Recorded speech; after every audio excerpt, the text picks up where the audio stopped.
안녕하세요. 저는 서울에서 작은 부동산 사무소를 운영하는 60대 여성입니다. 몇 년 전 남편과 사별한 뒤 하나뿐인 자식만 바라보며 살아왔죠.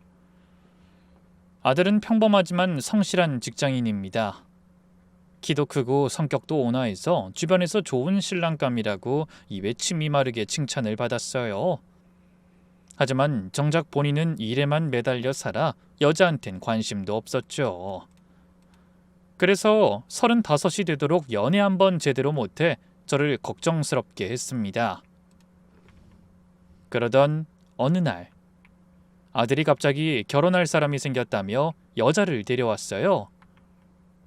처음엔 얼마나 기뻤는지 모릅니다. 예쁘고 똑똑해 보이는 아가씨였거든요. 만난 지 6개월 만에 결혼하겠다고 해서 좀 빠르다 싶었지만 늦은 나이에 겨우 만난 인연이니 밀어주고 싶었습니다. 하지만 저는 그토록 기다리던 아들의 결혼을 앞두고 너무나 충격적인 일을 겪어야 했어요. 그때를 생각하면 아직도 오싹해집니다. 그래도 혹시라도 저처럼 인생에서 중요한 일을 앞둔 분들이 계신다면 조금이나마 도움을 드리고 싶어 이 사연을 보내게 됐습니다. 그날은 아들의 결혼식이 한 달 앞으로 다가온 어느 토요일 오후였어요. 저는 강남의 한 호텔 카페에서 오랜 친구들을 만났죠. 얼굴을 보면서 청첩장을 직접 전하고 싶었거든요.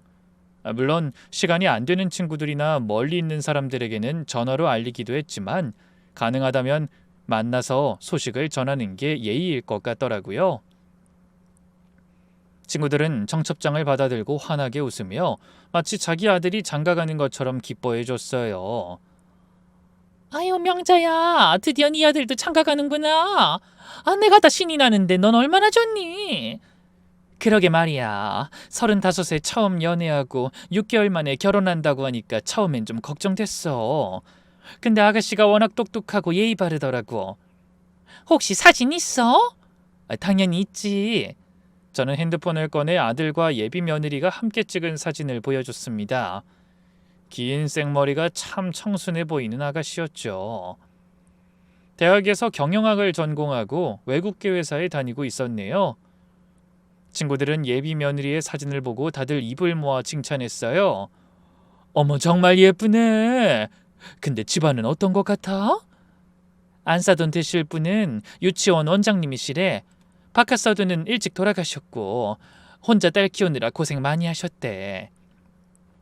그래서 그런지 딸이 엄마한테 되게 잘해. 우리 아들도 그런 모습 보고 더 반한 것 같아. 친구들과 이런저런 이야기를 나누며 커피를 마시고 있을 때였어요. 카페 입구 쪽에서 귀에 익은 목소리가 들렸습니다. 여기 창가 자리로 앉을까? 고개를 돌려보니 예비 안사돈이었습니다. 그런데 상견례에서 보던 단정한 모습과는 좀 다른 모습이었어요. 옷차림과 화장도 진하고 명품으로 과하다 싶게 치장했더군요. 사석과 예의를 갖춰야 하는 자리와는 꾸민 게 다를 수 있으니 그런가 보다 했습니다. 그런데 함께 들어온 일행을 보고는 놀라지 않을 수 없었어요. 40대로 보이는 젊은 남자였는데 두 사람이 너무 다정해 보이더라고요. 사돈이 팔짱까지 끼고 있었거든요. 어머, 안사돈이 남자친구가 있으셨나? 남자가 너무 어려 보이는데? 순간 인사를 해야 하나 말아야 하나 고민이 됐습니다. 혹시 비밀 연애 중이라면 제가 아는 척하는 게 부담스러우실 수도 있으니까요. 그래서 못 본 척하기로 했죠. 다행히 안사돈은 저를 보지 못한 채 제 자리에서 대각선으로 2테이블 정도 떨어진 곳에 앉았어요. 명자야, 뭘 그렇게 봐? 친구가 물었지만 전 아무것도 아니라며 대화에 집중하려 했습니다. 헌데 카페가 좀 한산해서 그런지 안사돈 테이블에서 나누는 대화가 제 귀에까지 들어오기 시작했어요. 아이 누나, 이번엔 정말 제대로 걸렸네. 집안에 재산이 좀 있다며? 남자의 목소리가 들리자 뭔가 이상한 느낌이 들었어요. 그래, 엄마가 건물주야. 강북이지만 상가랑 아파트도 몇 채 있대. 안사돈이 말하는 게 누구인지 단박에 알겠더군요. 바로 제 이야기를 하는 게 분명했어요. 소영이는 잘하고 있는 것 같아? 남자가 예비 며느리의 이름을 입에 올리더군요. 아유, 당연하지. 걔가 원래 연기 하나는 기가 막히잖아. 고 여우가 순진한 척하는 거에 나이 헛먹은 쑥맥이 아주 단단히 홀린 것 같아. 순간 심장이 쿵 내려앉았습니다. 대체 안사돈이 무슨 소리를 하는 건가 싶더라고요. 저는 숨을 죽이고 두 사람의 얘기를 더 자세히 듣기 위해 귀를 기울였습니다. 친구들은 자기들끼리 수다를 떠느라 제가 딴짓하는 걸 눈치채지 못했어요. 다음 달에 별 문제 없이 결혼하는 거 맞지? 아이, 그럼 그 집에선 벌써 청첩장 돌리고 난리인 것 같더라니까. 걱정하지 마, 이제 다 왔어. 혼인신고만 하면 게임 끝이지 뭐. 그 다음도 이상 없이 계획대로 잘 되겠지? 남자가 갑자기 목소리를 낮춰 물었습니다. 그 질문에 대한 답을 듣고 싶어 저도 모르게 몸을 앞으로 기울였어요. 이내 안사돈의 만족스러운 목소리가 들려오더군요. 걱정하지 마. 모자가 어찌나 멍청하게 의심할 줄 모르는지. 아주 간단하게 끝날 것 같아. 늙은이 하나 바보 만드는 건 일도 아니지. 소영이 그게 얼마나 눈치껏 자라니? 하긴 걔가 눈치가 백단이지. 그래, 장사 하루 이틀에? 소영이도 이제 베테랑이야. 커피잔을 들고 있던 제 손이 떨려 달그락 소리가 날 정도였어요. 무슨 말을 하는 건지 정확하진 않았지만 심상치 않은 대화임이 분명했고 그 대상이 저와 아들이라는 생각을 지울 수가 없었죠. 이번에 제대로 한 건 하면 한 몇 년 해외에서 쉬다 오기로 한 거 있지 않았지? 아이, 당연하지. 보채지 말고 기다리고 있어. 그래. 내가 교회 가서 새벽 기도도 하고 절에 가서 108배도 할게. 우리 누나 사업 잘 돼서 나한테도 콩고물 좀 떨어지게 해달라고. 아이, 걱정하지 말라니까. 강북이라고 우습게 생각했는데 이 상가주택 시세가 한 30억 정도 되는 것 같고 아파트도 합치면 20억은 넘을 거야. 오, 대박이네. 다 된 밤에 콧바뜨리지 말고 마지막까지 방심하지 마. 그러다 혹시 들키기라도 하면. 안 들켰어. 어차피 도장 찍고 나면 빼도 박도 못해. 혼인신고만 하면 우리 소영이가 법적인 며느리가 되는 거잖아. 조금씩 이상한 분위기 만들다가 병원 진단서 조작하면 그 아들도 깜빡 속아 넘어갈 거고 소영이가 성년 후견인 되도록 신청만 하면 끝나는 거야. 안사돈의 자신 있는 말이 이어질수록 제 심장은 요동쳤습니다. 그때 다시 남자가 묻는 소리가 들렸어요. 그런 다음에 소영이는? 당연히 대충 버티다가 이혼하고 빠지는 거지. 시어머니 때문에 결혼 생활이 파탄났다고 하면 돼. 판사들도 아마 동정할걸? 그 말에 두 사람이 거의 동시에 좋아 죽겠다는 듯 웃었습니다. 저는 화장실에 간다는 핑계를 대고 자리에서 일어났어요. 다리가 후들후들 떨려서 제대로 걸을 수도 없었죠. 화장실에 들어서자 세면대 위 거울에 창백하게 찔린 제 얼굴이 보였어요. 나를 어떻게 생각하는 거지? 내 재산을 뺏으려고 무슨 짓인가 할 것 같은데. 속이 울렁거려서 토할 것 같았습니다. 진정하려고 애썼지만 심장이 미친 듯이 뛰었어요. 어떻게 해야 하지? 지금 당장 아들한테 전화해야 하나? 하지만 증거가 없었습니다. 제가 들은 대화만으로 아들이 절 믿어줄지 확신이 서지 않았어요. 이미 예비 며느리에게 푹 빠져 있는 상태였기에 오히려 제가 괜히 이상한 소리를 한다고 매도당할 수도 있는 상황이었죠. 결국 고민만 하다 심호흡을 몇 번 하고 다시 카페로 돌아가니 안사두는 이미 자리를 떠난 뒤였어요. 명자야, 괜찮아? 얼굴이 왜 그래? 친구가 걱정스럽게 물었습니다. 갑자기 어지러웠어. 나 먼저 들어가 볼게. 불러놓고 미안하다. 커피값은 내가 계산하고 갈게. 그렇게 서둘러 자리를 정리하고 집으로 돌아왔어요. 돌아오는 택시 안에서도 계속 안사돈의 말이 귓가에 맴돌아 머릿속을 어지럽혔습니다. 집에 도착해 현관문을 열자 거실에서 아들이 TV를 보고 있더군요. 엄마 일찍 오셨네요. 청첩장은 다 돌렸어요? 평소와 다름없는 아들의 목소리를 듣자 제가 들은 끔찍한 사실을 어떻게 말해야 할지 앞이 캄캄했죠. 응, 그래. 근데 오늘 소영이는 안 만나니? 오늘은 장모님이랑 혼수 준비하느라 바쁜 것 같아요. 참, 엄마도 다음 주에 가전 보러 같이 가기로 했잖아요. 잊지 않으셨죠? 뭐? 나도? 에이, 또 깜빡하셨어요? 요즘 왜 그러세요? 소영이가 분명히 말씀드렸다는데. 잊기는커녕 아예 들은 기억조차 없는 말이었어요. 하지만 아들의 걱정스러운 얼굴을 보고 억지로 아무렇지 않은 척 말했습니다. 아, 내가 좀 헷갈렸나 보네. 그래, 알았다. 간신히 대답하고 방으로 들어와 침대에 앉아 머리를 감쌌어요. 예비 며느리의 해맑은 웃음 뒤에 뭔가 무서운 계획이 숨어 있는 것 같은데 도저히 어떻게 해야 할지 모르겠더군요. 창밖으로 어둠이 내려앉고 있었고 제 마음도 덩달아 캄캄해지는 기분이었어요. 한 달 뒤면 다가올 아들의 결혼식, 축복받아야 할 그날이 어쩌면 재앙의 시작이 될 수도 있다는 생각에 온몸이 떨렸습니다.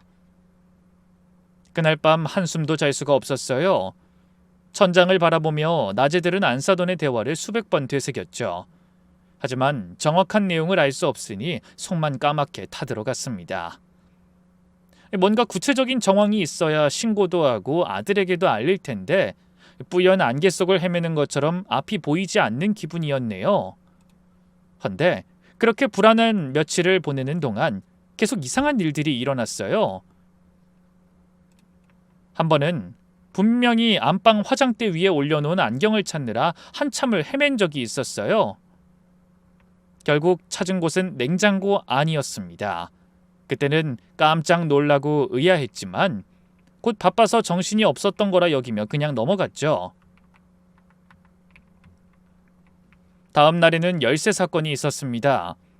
항상 현관 신발장 위에 두는 자동차 키가 없어져서 아들한테 전화로 물은 적이 있어요. 하지만 아들은 본 적이 없다고 했고 결국 온 집안을 뒤져 자동차 키를 찾은 건 거실 서랍장 안이었습니다. 엄마, 요즘 자꾸 물건을 이상한 데 두시네요. 피곤하세요? 아들이 걱정스럽게 물었습니다. 또 며칠 후 예비 며느리와도 문제가 있었어요.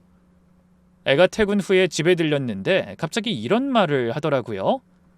어머님, 제가 드렸던 혼수 목록 보셨죠? 어때요? 뭐 바꿀 거 있을까요? 혼수 목록? 그런 걸 줬니? 지난주에 드렸잖아요. 침대랑 냉장고 카탈로그도요. 어머님이 한번 봐주셨으면 해서. 하지만 전 정말 받은 기억이 전혀 없었습니다. 그런데 애가 제 방 화장대 서랍을 열더니 거기서 카탈로그와 종이 한 장을 꺼내서 보여줬어요. 여기 있네요. 어머님이 여기 넣어두신 것 같더라고요. 예비 며느린 걱정스러운 표정으로 제 아들을 쳐다봤고 아들이 저에게 물었어요. 엄마, 요즘 결혼 준비 때문에 너무 신경 쓰시는 거 아니에요? 저희가 천천히 준비하면 되니까 너무 무리하지 마시고 집에 오면 푹 좀 쉬세요. 그 외에도 비슷한 일들이 여러 번 있었습니다. 서류를 찾지 못해 헤맨 적도 있고 예비 며느리와의 약속 시간을 까맣게 잊어 1시간이나 기다리게 만든 적도 있었어요. 그때마다 아이들은 저를 걱정스럽게 바라봤죠. 저는 호텔에서의 일 때문에 그맘때 너무 신경을 써서 그런 거라고 생각했어요. 하지만 잦은 실수가 이어지자 갑자기 무서운 생각이 들었습니다. 설마 혹시 내가 치매에 걸린 건 아니겠지? 사실 제 친정어머니도 70 넘어서 치매로 고생하시다 돌아가셨거든요. 유전일 수도 있다는 생각이 들자 식은땀이 흘렀어요. 그래서 그날도 새벽까지 잠을 이루지 못했죠. 아들의 일에 심해지는 건망증까지 걱정이 많아 도저히 속 편하게 잠들 수가 없었습니다. 다음 날 아침, 아들이 출근하자 또 이상한 일이 생겼어요. 부엌에서 설거지를 하고 있는데 예비 며느리한테서 전화가 왔더군요. 어머님, 오늘 오후 2시에 웨딩홀 가서 메뉴 시식하기로 했잖아요. 잊지 않으셨죠? 어? 오늘? 네, 어제 통화할 때 약속하셨잖아요. 어머니가 오늘 오후가 한가하시다고 해서. 전혀 기억이 나지 않았습니다. 전날 통화한 기억 자체가 없었어요. 아, 그래? 2시, 알았다. 역시 잊으셨구나. 제가 웨딩홀 주소는 문자로 보내드릴게요. 근데 어머님, 정말 괜찮으신 거죠? 요즘 너무 자주 잊으시는 것 같아서. 예비 며느리의 목소리엔 걱정이 묻어있는 것 같았습니다. 하지만 전 그런 행동마저 거짓으로 느껴졌어요. 언제든 제 뒤통수를 치려고 준비 중이면서 다정한 척하는 게 소름 끼쳤습니다. 내가 알아서 할게. 그리고 아무리 생각해도 오늘은 도저히 시간이 안 날 것 같구나. 며칠만 미루자. 저는 차갑게 대답하고 전화를 끊었습니다. 맘 같아서는 당장 결혼 준비를 때려치우고 싶은데 웨딩홀 시식이라니 말도 안 되는 일이었어요. 며느리와 안 싸두니 무슨 짓을 꾸미는지 뭔가 단서라도 잡는다면 속 시원하게 결혼을 업자고 할 텐데 그러기 전에는 아들을 이해시킬 수 없을 것 같아 애가 탔습니다. 그날 오후 저는 웨딩홀에 가는 대신 제 집 근처 종합병원 신경과에 찾아갔어요. 자꾸 깜빡깜빡하는 저 자신이 걱정돼 아무것도 손에 잡히지 않았거든요. 제가 쭈뼛거리며 다가가자 접수대 간호사가 물었습니다. 어떻게 오셨어요? 저기 치매 검사를 한번 받고 싶은데요. 보호자는 같이 안 오셨나요? 혼자 왔습니다. 보호자 없인 안 되나요? 아니에요. 가능은 합니다. 먼저 기초 문진 작성해 주시고요. 몇 분 후 드디어 제 차례가 되어 진료실로 들어갔어요. 나이가 지긋해 보이는 의사 선생님이 따뜻하게 맞아주셨죠. 치매 검사 원하셨다고요?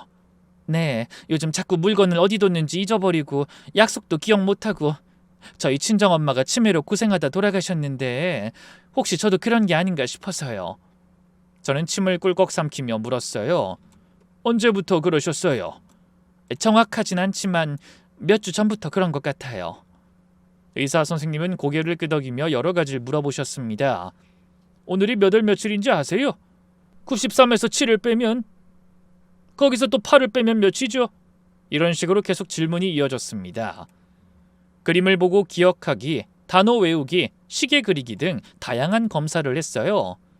저는 모든 문제를 정확히 맞췄습니다.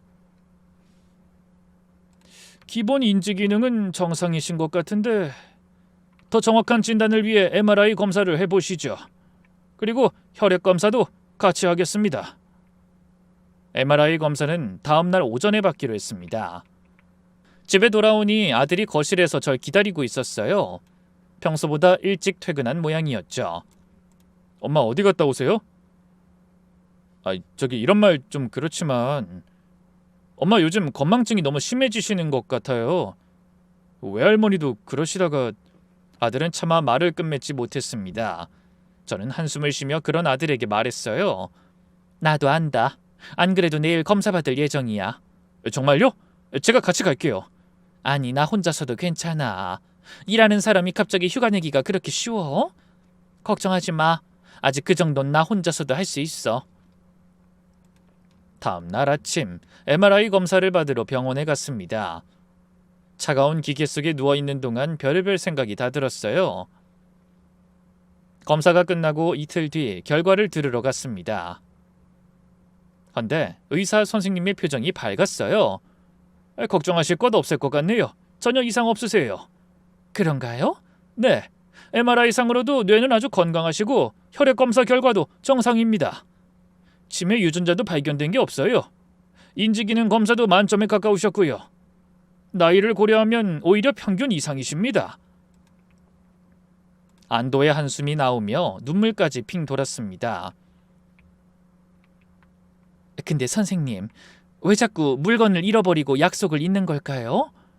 스트레스나 피로 때문일 수 있습니다. 혹시 최근에 큰 스트레스를 받으신 일이 있나요? 네, 그 아들이 결혼을 앞두고 있어서. 그럴 수 있겠네요. 자녀 결혼은 부모님께도 큰 스트레스거든요. 충분히 휴식하시고 규칙적인 생활하시면 좋아지실 겁니다. 병원을 나오면서 저는 결심했습니다. 이제 다른 걱정은 없어졌으니 본격적으로 아들의 문제에 집중하겠다고요. 하지만 혼자서는 할 수 없는 일이었어요. 믿을 만한 사람이 필요했습니다. 한참을 고민한 끝에 경찰 공무원을 준비하는 조카를 떠올렸어요. 제 여동생의 아들인데 28살의 똑똑하고 건강한 녀석이었죠. 얼마 전에 시험을 치르고 발표를 기다린다고 했으니 시기도 나쁘지 않은 것 같아 다급하게 조카에게 전화를 걸었습니다. 성민아, 이모야. 네 이모 잘 지내셨어요? 형 결혼 준비는 잘 돼가고 있죠? 그래서 말인데 이모가 부탁이 있어. 시간 좀 내줄 수 있겠니? 무슨 일이 있으세요? 전화로 말 못해. 집으로 잠깐만 와줄래? 아니 이모가 네가 있는 곳으로 갈까? 아니에요 제가 집으로 갈게요. 1시간 뒤 조카가 찾아왔어요. 근데 말하는 도중에 혹시 아들이 올까봐 걱정이 되더라고요. 그래서 조카를 데리고 집 밖으로 나와 공원 벤치에 앉아서 어렵게 입을 열었습니다. 성민아, 이모가 지금부터 하는 말 잘 들어. 그리고 아무한테도, 특히 절대 민우한테 말하면 안 돼. 그러면서 카페에서 들은 안서돈의 대화를 얘기했어요. 조카의 얼굴이 점점 굳어졌습니다. 이모 이거 완전 결혼 사기잖아요. 당장 경찰에 신고해야 해요. 그런 것 같지? 하지만 증거도 없고 뭘 어떻게 한다는 건지 알 수가 없어. 아니 그냥 내 재산을 노린다는 것밖에. 그래서 뭔가 방법이 필요해. 그럼 제가 한번 조사해 볼게요. 시험 준비하면서 배운 것도 있고 제 친구 중에 탐정 사무실에서 일하는 애도 있어요. 그 친구한테 물어보면 어렵지 않을 거예요. 그래? 아이, 정말 고맙다. 저는 조카의 손을 덥석 잡았어요. 혼자 외딴 섬에 갇혀 있다 어렵게 사람을 만난 기분이었죠. 근데 일단 이모 집에 카메라를 설치해야 할 것 같아요. 그래야 예비 형수 아니 그 여자가 뭘 하는지 증거가 될 만한 걸 찾을 수 있을 것 같아요. 조카의 말에 저는 고개를 끄덕였어요. 그리고 이모 혹시 요즘 뭐 다른 이상한 일 없어요? 주위에 낯선 사람이 자주 보인다거나 예전엔 없던 일이 생긴다거나. 아니 그런 일은 없는데. 저기 사실은 저는 혹시나 하며 최근 들어 자꾸 집안에서도 물건을 잃어버리고 약속도 쉽게 잊는 증상을 얘기했어요. 조카는 심각한 표정으로 입을 열었죠. 그게 정말이에요? 그럼 혹시 집 밖에서나 부동산에서 일하다가도 그런 적 있으세요? 아니 딱히 그런 적은 없어. 일에도 문제 생긴 적 없고. 그래요? 이상하네요. 원래 깜빡깜빡하면 일에 지장 생기는 게 가장 큰 문제인데. 아무튼 제가 그 여자 좀 살펴볼게요. 이모도 이상한 게 생기면 바로 좀 알려주세요. 그래 고마워. 다음날 조카가 집으로 왔습니다. 아들이 출근한 시간에 카메라를 설치하겠다고 하더군요. 그러고는 빠르게 움직였어요. 거실 화분, 액자 뒤, 책꽂이, 주방에까지 꼼꼼하게 설치했죠. 워낙 작아서 티가 잘 나지 않더라고요. 이 카메라들이 집안 어디에서 무슨 짓을 하든 다 실시간으로 녹화할 거예요. 핸드폰으로 언제든 확인할 수도 있고요. 조카가 제 핸드폰에 프로그램을 깔아주고 사용법도 알려줬습니다. 화면을 보니 신기하게도 집안 곳곳이 선명하게 다 보였어요. 세심하게 신경 써주는 조카를 보니 천군만마를 얻은 듯 든든했죠. 이모, 근데 그 여자에 대해 좀 더 자세히 알아야 할 것 같아요. 한소영이 본명 맞아요? 그렇게 알고 있어. 제가 조사 좀 해볼게요. 그 안사돈이라는 사람도요. 유치원 원장이라고 했죠? 강남에서 유치원 운영한다고 했어. 도곡동 어디라고 한 것 같은데? 조카가 돌아간 뒤 저는 집안에 카메라가 있다는 걸 티내지 않으려고 최대한 평소처럼 행동했습니다. 저녁에 예비 며느리가 집에 와 같이 저녁을 먹을 때도 자연스럽게 맞이하려고 노력했죠. 그런데 그날 밤 핸드폰으로 카메라 영상을 확인하다 기겁했습니다. 상상도 하지 못한 장면이 녹화돼 있었기 때문이죠. 저녁 나절 아이들을 위해 주방에서 음식을 할 때 예비 며느리가 제 방에 들어가는 모습이 보였습니다. 아들은 거실에서 전화를 받고 있었죠. 헌데 며느리가 방에 있던 제 지갑을 들고 나와 신발장 위에 놓더라고요. 한 손엔 제가 자주 차는 시계가 들려 있었는데 그 시계는 화장실로 들고 가더니 빈손으로 나오더라고요. 그제야 저는 그동안 제 물건이 제자리에 있지 않고 엉뚱한 곳에 놓여 있던 이유를 알게 됐어요. 제 총기가 흐려진 게 아니었습니다. 예비 며느리가 의도적으로 마음대로 물건을 뒤죽박죽으로 놓아 마치 제가 기억하지 못하는 것처럼 착각하게 만든 거였어요. 그동안 제가 잊었다고 하던 약속들도 아마 며느리가 일방적으로 만들어낸 것들이 틀림없다는 생각이 들었죠. 그렇게 며느린 점점 저를 정신나간 노인네로 만들고 있었습니다. 그때 호텔 카페에서 안 싸더니 했던 말이 떠올랐어요. 늙은이 하나 바보 만드는 건 일도 아니라던 말. 그 말이 무슨 뜻인지 전 그제야 깨달았습니다. 며느리는 저를 치매 환자로 만들어 법원에 성년 후견인을 신청하고 재산을 마음대로 주무르려고 했던 겁니다. 충격적인 일은 거기서 끝이 아니었어요. 영상에는 제가 화장실에 간 사이에 며느리가 물을 먹는 척 주방으로 들어와 제가 먹는 영양제통을 열더니 안에 있던 약을 모조리 빼내 다른 약을 넣는 장면도 찍혀 있었습니다. 무슨 약인지는 알 수 없었지만 분명 좋은 약은 아닐 거라는 생각이 들었어요. 또 다른 영상에서는 제 핸드폰을 몰래 만지는 장면도 찍혀 있었습니다. 통화 기록을 조작하는 것 같았어요. 그 역시 제가 헛소리하는 걸로 만들기 위한 행동이었겠죠. 이런 나쁜... 분노가 치밀어 올랐습니다. 마치 제가 그동안 예비 며느리의 손바닥 안에서 놀아난 것 같아 수치심과 자괴감까지 들더라고요. 며칠 뒤 조카가 충격적인 소식을 들고 제 부동산 사무실로 찾아왔습니다. 이모 큰일 났어요. 그 여자 이름이랑 나이 빼곤 전부 가짜예요. 뭐? 가짜라니 그게 무슨 소리야? 학벌도 외국계 회사에 다닌다는 것도 거짓말이에요. 그리고 더 충격적인 건 전과가 있어요. 사기죄로 2년 전에 집행유예 받았더라고요. 뭐? 아니 그게 무슨 소리야? 그것도 결혼 사기였나 봐요. 부산에서 소문난 알부자를 하나 속여서 결혼 예물로 비싼 보석이랑 자동차까지 받았더라고요. 평소에 노모 모시고 살겠다고 효부 연기했는데 결혼식에는 나타나지도 않았나 봐요. 어머나 그럼 예물만 받아먹고 도망친 거야? 네. 그전에도 비슷한 일이 있었어요. 그때는 결혼 선물로 10억에 가까운 아파트를 신혼집 명목으로 받고 혼인신고도 했어요. 남자를 얼마나 구워 삶았는지 명의를 여자 이름으로 해준 모양이더라고요. 근데 1년도 안 돼서 치매 걸린 시어머니가 자기의 손찌검 맸다고 위자료까지 청구해 알뜰하게 뜯어가고 이혼했더라니까요. 손이 떨려왔습니다. 그럼 초혼도 아니란 말이야? 초혼이 문제가 아니라 이번이 벌써 3번째 결혼이에요. 심지어 첫 결혼에서 낳은 딸도 하나 있더라고요. 뭐야? 딸? 네. 알아보니까 그 딸은 고향에 계신 친부모님이 키우고 있는 것 같더라고요. 자기 부모들이랑 딸한테는 서울에서 은행 다니는 걸로 감쪽같이 거짓말하고 살았어요. 저는 연이어 뒤통수를 얻어맞은 것처럼 정신이 없어 입도 제대로 다물지 못하고 물었습니다.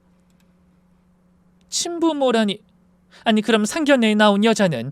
내가 호텔에서 만난 그 여자는 누구란 말이야? 그 여자는 한소영이 첫 결혼 실패하고 서울에 올라와 술집에서 일할 때 만난 마담이었어요. 그 여자가 한소영을 수양딸로 삼아 같이 사기를 치고 다닌 거죠. 아니 그게 정말이냐?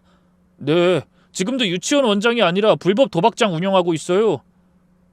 세상에 어쩌다 그런 인간들이 내 아들한테... 이게 밝혀진 것만 이 정도지 피해자들이 쉬쉬하면서 신고하지 않은 것들까지 하면 어마어마하게 많이 해먹은 것 같아요. 그런데 충격이 가시기도 전에 조카가 믿을 수 없는 사진도 한 장 내밀었습니다. 예비 며느리가 다른 남자와 다정하게 모텔에서 나오는 사진이었는데 사진을 찍은 날이 불과 이틀 전이더라고요. 이모, 심지어 이 여자 한 번에 여러 명을 한꺼번에 만나고 있었어요. 이 남자도 지금 속이고 있는 것 같아요. 며칠 전에 약혼한다고 반지 맞추더라고요. 그럼 민호 말고도 다른 남자를 만난다는 거야? 네, 동시에 여러 명 만나요. 그 중에서 가장 득될 것 같은 사람을 골라서 결혼까지 하고 더 많은 돈을 갈취하는 거죠. 나머진 적당히 뜯어낸 다음에 정리하고요. 근데 이번엔 이모네가 결혼까지 갈 표적이 된 것 같아요. 이거 신고해야 해요. 저는 입술을 깨물며 말했습니다. 알지만 민우가 상처받을까봐 무서워. 이모, 지금 그런 말씀하실 때가 아니에요. 이모를 치매 환자로 만들어서 재산을 다 빼돌릴 생각이라고요. 어쩌면 그 핑계를 어디 요양원 같은 곳으로 보내버릴지도 모르잖아요. 동영상에서 이모 약통에 다른 약 넣었다고 했죠? 그것도 증거가 될 거예요. 그리고 형한테 혹시나 그 여자 쪽으로 돈 흘러간 거 있는지 한번 슬쩍 떠보세요. 돈? 설마... 혹시 몰라요. 중간에 실패할 확률도 있으니 야금야금 뭔가를 요구한 경우도 있더라고요. 만약에 금전적인 이득까지 취한 게 있으면 사기죄로 바로 처벌 가능할 거예요. 그래, 내가 한번 알아볼게. 그날 밤 저는 아들을 기다리며 초조한 시간을 보냈습니다. 늦은 시간 들어온 아들은 얼굴 가득 웃음기를 머금고 있었어요. 그런 아들을 향해 예비 며느리의 끔찍한 과거를 털어놓으려니 입이 떨어지지 않았습니다. 그래서 한숨을 쉬고 있는데 아들이 들뜬 목소리로 부르더군요. 엄마, 저 드릴 말씀 있어요. 순간 이유도 모를 불안감이 엄습해왔어요. 그래서 떨리는 마음을 가라앉히며 물었습니다. 무슨 할 말? 뭐 기분 좋은 일 있니? 엄마, 놀라지 마세요. 소영이가 임신했어요. 생각지 못한 아들의 말에 귀를 의심했습니다. 그게 무슨 소리냐? 임신이라니. 기쁘지 않으세요? 엄마한테도 손주가 생기는 거라고요. 확실한 거니? 아이, 그럼요. 초음파 사진도 봤어요. 이제 4주 좀 넘은 것 같아요. 아들은 기뻐서 어쩔 줄 모르는 목소리였지만 저는 앞이 캄캄했습니다. 전혀 예상치 못한 소식이었어요. 이제야 며느리의 몹쓸 과거를 알아내 응징할 준비를 하고 있었는데 갑자기 임신이라니. 가슴이 뛰고 현기증이 몰려와 눈을 감아버렸습니다. 하지만 아들은 그런 제 반응을 오해한 것 같더군요. 엄마도 놀라셨죠? 이제 제가 애아빠가 되는 거라고요. 그래서 오늘 내친 김에 혼인신고도 했어요. 뭐라고? 뭘 해? 혼인신고요. 아무리 결혼 준비 중이라고 해도 임신 얘기 들으시면 장모님이 걱정하실 거라고 소영이가 혼인신고를 빨리 했으면 좋겠다고 해서요. 그게 심리적으로 안정될 것 같다고 해서. 어차피 할 거 몇 주 빨리 한다고 생각하고 그냥 했죠. 순간 얼굴에서 핏기가 사라지는 기분이었습니다. 제가 예비 며느리를 감시하는 동안 그 애는 제 머리 꼭대기에서 더 큰 수를 쓰고 있었던 겁니다. 임신의 혼인신고, 날벼락이 따로 없었죠. 다리에 힘이 풀려 소파에 털썩 주저앉은 저에게 아무것도 모르는 아들이 초음파 사진을 들이밀며 행복에 겨운 듯 말했어요. 아들일지 딸일지 너무 궁금해요. 세상에, 저를 닮은 애가 나온다니. 하지만 저는 숨통이 조여오는 것 같이 고통스러워 그런 아들의 말에 어떤 대답도 할 수 없었습니다. 대체 이 재앙과 같은 난관을 어떻게 극복해야 할지 알 수가 없었죠. 그래서 한동안 넋을 놓고 앉아있다가 조용히 부엌으로 갔어요. 그리고 냉장고를 열어 요리할 때 쓰려다 사다 놓은 소주를 꺼내 한 잔 들이켰습니다. 도저히 맨정신으로 가공할 예비 며느리의 과거를 털어놓을 수가 없더라고요. 그때 씻고 나오던 아들이 제가 깡소주 마시는 모습을 보고 놀라서 물었네요. 엄마, 지금 뭐 하시는 거예요? 아니, 그냥 속이 갑갑해서. 아니, 오늘 손주 소식도 듣고 기분 좋은 일만 있었는데 왜 그러세요? 소영이가 아무리 얘기해도 설마 했는데 요즘 정말 이상하시네요. 소영이? 왜? 걔가 뭐라고 하는데? 엄마가 요즘 너무 깜빡깜빡하시고 이상한 행동하셔서 걱정된다고요. 물건도 어디 있는지 모르고 약속한 것도 다 잊으시고. 지난번에 병원 검사 결과는 이상 없다고 하셨지만 제가 같이 가서 본 게 아니잖아요. 뭐? 너 설마 내가 검사 결과 가지고 거짓말했다고 생각하는 거냐? 아니, 그런 건 아니지만 원래 치매 초기에는 자신의 상태를 받아들이기 쉽지 않아서 회피한다고 하더라고요. 혼자 가시기 힘드시면 제가 같이 가드리려고 했는데 그것도 싫다고 하셨잖아요. 근데 자꾸 이렇게 안 하던 행동하시니 걱정되죠. 아들은 정말 제가 걱정되는지 한없이 밝았던 얼굴이 어두워졌습니다. 그런 모습을 보니 심장이 저리는 기분이었어요. 역시나 예비 며느리가 아들에게 제가 이상하다며 바람을 잡는 것 같더라고요. 조카의 말 그대로였어요. 아들이 상처받을까봐 망설이다가는 인간 말종들의 입에 제가 어렵게 모아온 재산을 전부 다 털어놓도록 놔둘지도 모를 일이었죠. 처음엔 호텔 카페에서 이상한 얘기를 들었을 때 바로 움직였더라면 아들의 혼인신고를 막을 수 있었을지 모른다는 후회가 물밀듯이 밀려왔네요. 머릿속에서 더는 망설이면 안 된다는 경고음이 울렸습니다. 그래서 결국 큰맘 먹고 모든 것을 밝히기로 했죠. 민우야, 엄마랑 얘기 좀 하자. 제가 갑자기 어두운 얼굴로 말하자 아들이 눈을 동그랗게 뜨고 놀라더군요. 왜, 무슨 일 있어요? 혹시 전에 병원 검사 결과 괜찮은 게 아니었던 거예요? 아니, 그런 게 아니야. 이리 와서 이것 좀 봐라. 제가 핸드폰을 내밀어 아들에게 예비 며느리가 제 물건을 숨기는 영상을 보여줬습니다. 처음에 영문을 모르겠다는 표정으로 그 모습을 지켜보던 아들이 갑자기 고개를 돌려 저를 바라보며 물었어요. 아니, 이건 우리 집이잖아요.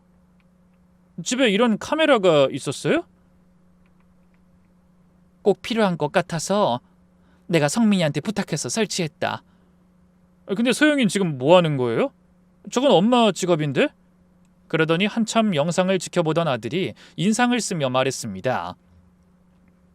설마 지금 소영이가 엄마 물건 숨기는 거예요? 아니, 왜? 이걸 보면 그 답을 알 수 있을 거야. 내 부탁으로 성민이가 소영이에 대해 알아본 거다. 네? 그게 무슨 말씀이세요? 엄마가 소영이 뒷조사를 했다는 거예요? 놀란 거 안다. 하지만 꼭 필요한 일이었고 이제 너도 그 이유를 알아야 할 것 같아. 정신 똑바로 차리고 들어라.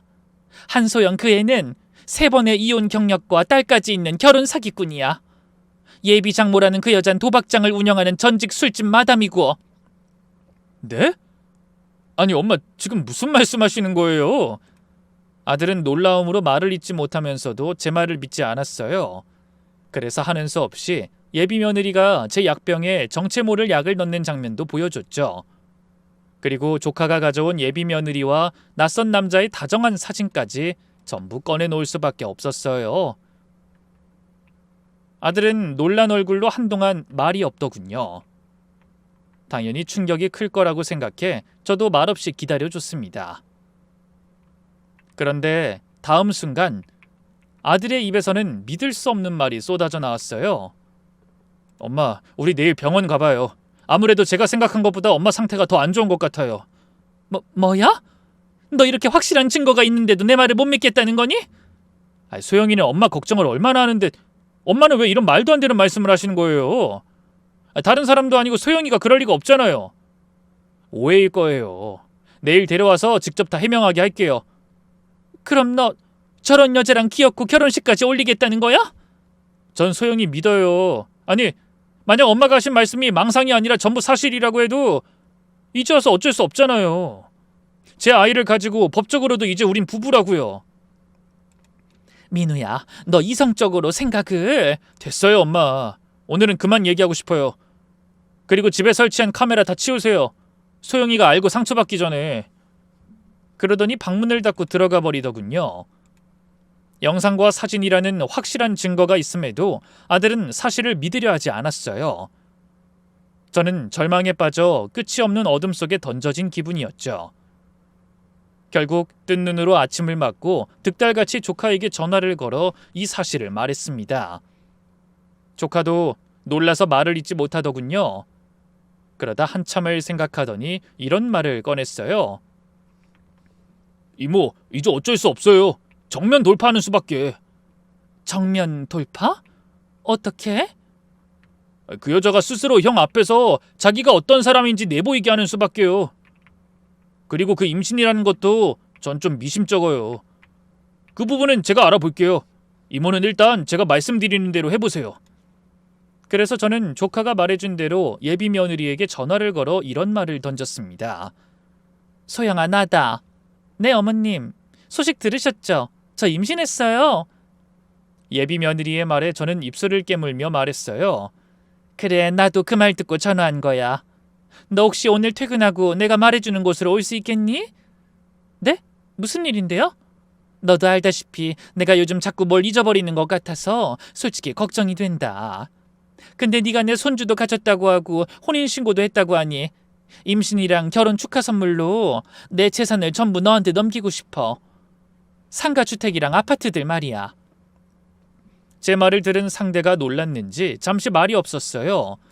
그러다 이내 흥분한 목소리로 외치듯 말했죠. 그게 정말이세요? 하지만 민우 씨도 있는데... 아유, 어느 집이든 잘 사는 집은 다 여자가 잘해서 그런 거야. 남자들이야 돈 벌 줄만 알지 굴릴 줄은 모르는 사람들 아니냐. 귀도 얇아서 남한테 속기도 잘하고 자고로 안주인이 재산을 차고 앉아야 그 집이 잘 되는 법이야. 그렇긴 하죠.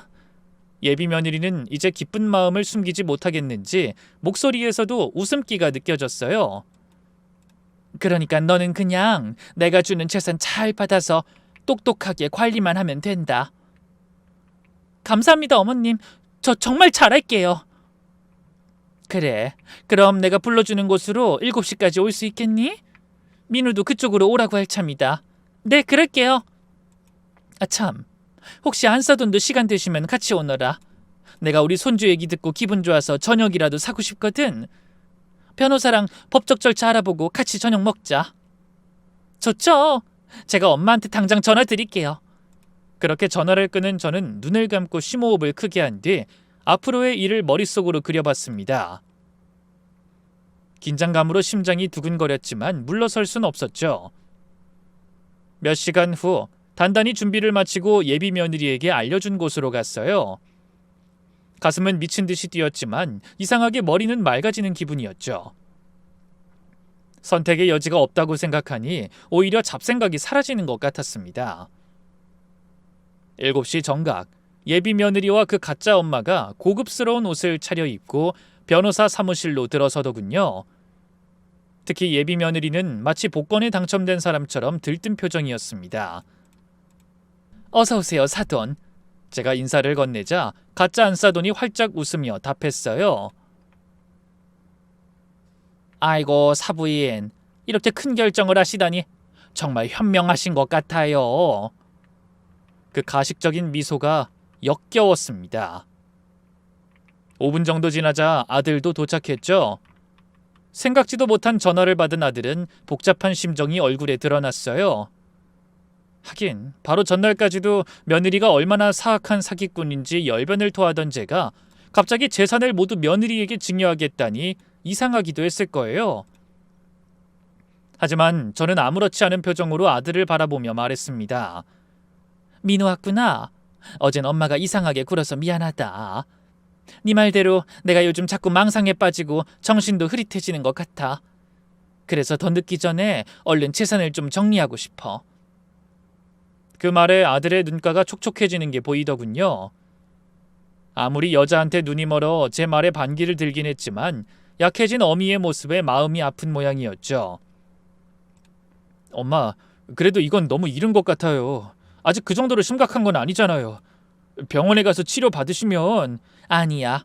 어차피 언젠간 해야 할 일 아니니?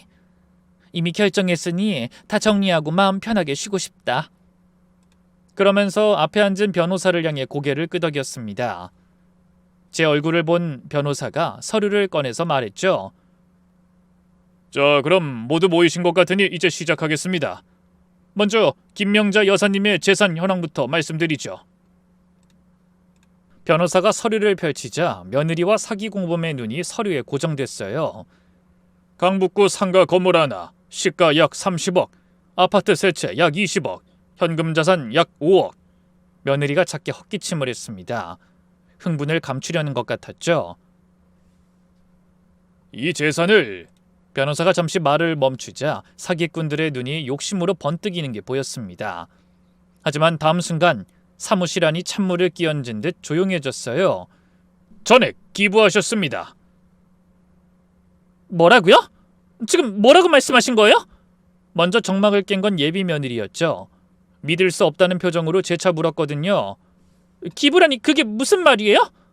변호사가 그런 며느리를 향해 서류를 보여주며 말했어요. 상가 건물은 독거노인 복지재단에, 아파트들은 소년 소녀가장 돕기재단에, 현금은 심장병 어린이 재단에 각각 기부하셨습니다. 말도 안 돼. 그럴 리 없어요. 어머님이 분명 저한테 전부 증여하시겠다고. 며느린 절망적으로 소리쳤지만 변호사는 처음 듣는 말이라는 듯 고개를 갸웃거렸어요. 그런 말씀 하신 적 없습니다. 이미 오래전부터 결정하셨던 일이고 최근에 서둘러 정리해달라고 하셔서 이미 법적 절차도 다 끝난 상태입니다. 오늘은 그 일을 가족분들 앞에서 확인하시겠다고 하셔서 모이신 겁니다. 며느린 놀라서 소파에 주저앉았고 가짜 사돈의 얼굴은 분노로 달아올랐어요. 아들도 놀랐는지 더듬거리며 물었죠. 아니 엄마, 이게 어떻게 된 일이에요? 저 사람들이 날 치매로 만들어 한탕 크게 해먹으려고 하는 것 같아서 내가 선수를 친 것뿐이다. 어차피 예전부터 기부하겠다고 생각해왔으니까. 제 말에 예비 며느리가 사나운 표정으로 소리쳤죠. 한탕 해먹다니, 그게 무슨 말씀이세요? 어머님 정말 제정신 아니시죠? 아니, 내가 멀쩡하다는 건 누구보다 네가 잘 알고 있잖아. 아무렇지도 않은 나를 치매로 몰아서 후견인 되려고 엄청나게 애써놓고 이제 와서 무슨 소리야? 뭐라고요? 너무 흥분하지 마라. 뱃속에 있는 애한테 안 좋잖니? 제가 걱정스럽다는 표정으로 말하자 얼굴이 한껏 달아오른 며느리가 앞뒤 가리지 못하고 흥분해서 소리쳤어요. 지금 병 주고 약 줘? 흥분하지 말라고? 당신이 재산 넘긴다고 해서 왔더니 이게 무슨 거지 같은 경우야? 기부라니, 어서 취소한다고 해! 며느린 손에 들어왔다고 생각한 재산이 기부됐다는 사실에 그간의 착한 여자 흉내는 까맣게 잊어버렸더군요. 아들은 그런 며느리의 모습에 적잖이 놀라는 것 같았어요. 그때 변호사가 다시 목소리에 힘을 줘 말했죠. 이미 절차가 다 마무리됐습니다. 취소는 불가능합니다. 이번엔 얼이 빠져있던 가짜 사돈이 흥분해서 날뛰었어요. 이 여자가 지금 장난하는 거야? 그게 얼만데 그 많은 걸 다 기부해? 무슨 수를 쓰든 당장 가서 그 돈 찾아와! 내 딸 돈 찾아오라고! 기암한 상대들이 제가 짜놓은 판에서 춤추는 꼴을 보니 아주 흡족하더라고요. 그래서 만족스러운 표정으로 말했죠. 아니 사돈, 우리 소영이 놀라겠어요. 임산부 앞에서 왜 이렇게 소리를 지르세요? 두 사람이 하도 연기를 잘하시길래 저도 한번 따라해본 건데 제 연기는 어땠어요? 이런 미친, 지금 이게 뭐 하자는 거야? 사돈, 아무리 친엄마가 아니라고 해도 수양딸 시어머니한테 말씀이 좀 심하시네요. 두 아이 벌써 혼인신고도 해서 엄연히 부부에 아이까지 생겼는데. 그러자 눈이 뒤집힌 며느리가 스스로 거짓말을 실토하더군요. 부부? 아이? 웃기는 소리 하지 마. 이제 저 인간하고는 끝이야. 땡전 한 푼 없는 알거지한테 내가 왜 발이 묶여? 그 말에 아들이 놀라서 물었어요. 소영아, 그게 무슨 소리야? 엄마 재산 아니면 나랑 결혼할 이유가 없다는 거야? 당연하지. 나이만 처먹어서 눈치도 없는 너 같은 남자를 내가 왜 만났겠어? 안 그래도 똥 밟아서 짜증나 죽겠는데 그 면상 좀 저리 치워줄래? 왜 이래 소영아, 우리 애가 다 듣겠어. 애는 무슨, 이 멍청한 인간아, 정신 차려. 그런 초음파 사진이야 돈만 주면 인터넷에서 얼마든지 구할 수 있어. 뭐라고? 그럼 알았으면 땡빚을 구해서라도 위자료나 많이 만들어놔. 너 같은 찌질이 인간하고 두 번 다시 엮일 일 없어. 당장 이혼이라고. 아들은 어쩔 줄 모르고 그런 며느리를 바라보고 있자 며느리와 가짜 사돈이 찬바람을 일으키며 밖으로 나가려고 했어요. 바로 그때였습니다. 낯선 남자 두 명이 나타나 며느리와 그 공범에게 말했죠. 아, 어딜 가려고? 우리가 여태 옆방에 숨어있느라 얼마나 힘들었는데. 사람 말은 좀 듣고 가야지. 남자들의 말에 며느리가 날카로운 목소리로 외쳤죠. 당신들 뭐야? 저리 안 가? 한소영, 최정숙 당신들 사기로 고소당했어. 도망칠 생각하지 말고 얌전히 서로 가자고. 그게 무슨 소리야? 사기라니? 말도 안 돼. 결혼하겠다고 속이고 접근해서 피눈물 나게 한 사람이 올해만 3명이 넘어. 그래놓고 오히려 재산 못 갖게 됐다고 큰 소리를 쳐. 그게 무슨 소리야? 사기라니? 그땐 정말 결혼하려고 했다고. 그리고 내가 달라고 한 적 없어. 그 남자들이 알아서 준 거야. 마지막까지 발악하던 두 인간은 결국 형사들 손에 꼴사납게 끌려갔습니다. 물론 며느리를 고소한 사람 중 한 명은 바로 저였죠. 헌데 제가 움직이기 전 이미 다른 두 사람에게 고소장이 접수돼 있다고 하더군요. 아들은 예비 며느리에게 결혼 준비금으로 5천만 원을 준 상태였지만 나머지 두 사람의 피해액은 3억이 넘어 결코 적은 금액이 아니었죠.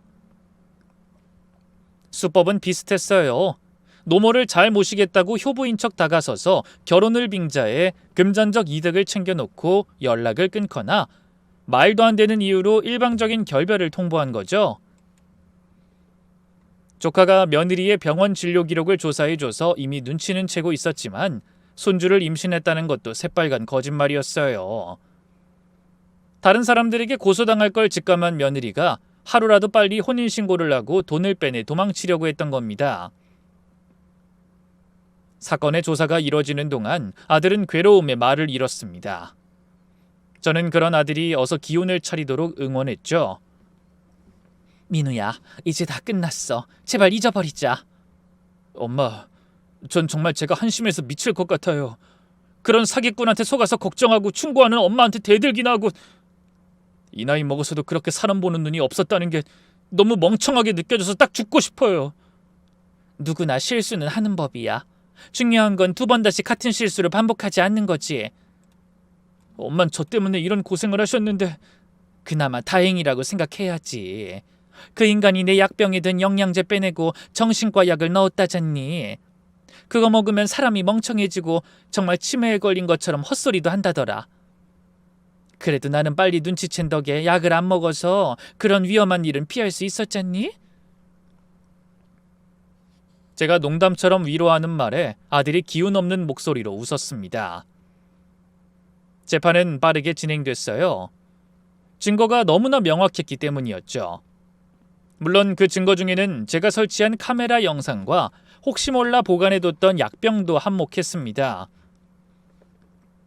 결국 예비 며느리는 징역 7년, 그 공범은 징역 5년을 선고받았어요. 그리고 그동안 가로챈 돈을 피해자들에게 배상하라는 명령도 받았죠. 재판이 끝난 날 아들이 저에게 말했습니다. 엄마, 저 당분간 여자만 봐도 경기할 것 같아요. 다신 연애 같은 거 안 할래요.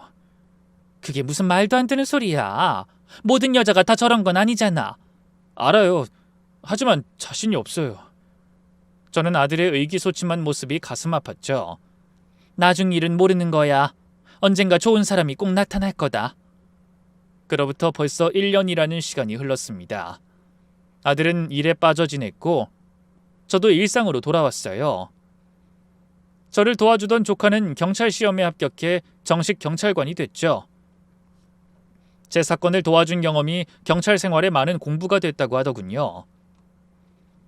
다행히 아들의 결혼은 취소 판결을 받게 됐고 아기는 벌을 받았죠. 비록 겪지 않았으면 좋을 괴로운 기억이지만 그 경험을 통해 저와 아들은 인간에 대한 경각심을 갖게 됐습니다. 그래서 앞으로 살아갈 날이 많은 아들에게 큰 공부가 되었던 것 같아요. 그런 아들이 얼마 전부터 조심스럽게 새로운 만남을 시작했습니다. 부디 이번엔 상처 많은 아들이 진실한 사랑을 만나 행복한 나날을 꾸려갈 수 있길 함께 기도해 주시겠어요? 그럼 여러분의 앞날에도 늘 진실과 믿음이 가득한 인연만 찾아오길 바라며 저는 이만 인사드리겠습니다. 감사합니다.